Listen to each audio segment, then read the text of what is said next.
యాంది మావా దెబ్బలు ఆగి వాటిని కొట్టిపోతే ఇంకొకరు నేను ఎవరని. ఏంది ఎవరు కొట్టారు నన్ను ఎవరు కొట్టలా నేను జారిపడ్డా కింద. జారిపడిన దెబ్బలు కాదియా, మా తెలియదు అనుకుంటున్నా ఏందియా.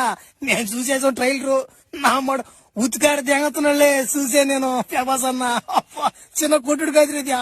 చూడు మావ ఎట కొట్టిపోతే ఎంగున్నాడు ఆయన.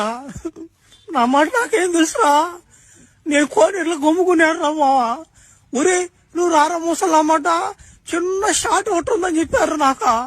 అరకు బాగానే ప్రభాస్ చేత నిజంగా కొట్టిపోతే రోజులా.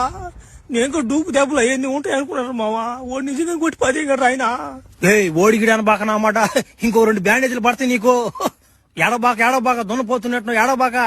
డబ్బులు ఇస్తారులేరబ్బా ఓలా, మంచి రెమ్యునరేషన్ ఇస్తారు గానీ. ఏం డబ్బులు రా మాటలో డబ్బులా, నాకేం పోలేదు రా మాట్లాడుతుందా. మళ్ళీ కానీ పిలుస్తారు ఎవరు నాయన, నేను రాను నాయన ఇంకా మాటలా షూటింగ్ ఇయ్యా. నేనేమో అన్నమాట ఈ రక్త పెంజరి కోడు ఆ బంటి కోడు ఎగతాలు తెగుతున్నారు రా. మాకన్నా గుర్తింపు ఉందయ్యా. నేను ఆ బెనిఫిట్ తో పోయాను రా. నేను కూడా ఏదో పేరు సంపాదించుకుందామని. ఆడకు బాగానే అన్నమాట ఆయన చేత కుక్కను కొట్టి పదింగడరా నన్ను ఆయన. నమ్మడు చచ్చిపోతా నేను ఊరేసుకున్నా. గమ్ముడా నువ్వు దెంగి కొడుకున్నావు, చచ్చిపోతాడంట నువ్వు. గమ్ముడా ఇప్పుడు నీకు దెబ్బలు బానే ఉంటాయి, అవన్నీ పడుచుకోబాక. రేపు సినిమా దిగిన తర్వాత నీకు మంచి పేరు వస్తుందా మనిషి, అప్పుడు చూసుకోరు నువ్వా. నా మాట నీకు ఎటువంటి పేరు వస్తుందా. ఇప్పుడు నా పిల్ల పూకు నా మాటలాగా చచ్చిపోవాలంటున్నాడా, బలి దెంగి కొడుడా. గమ్ముడా.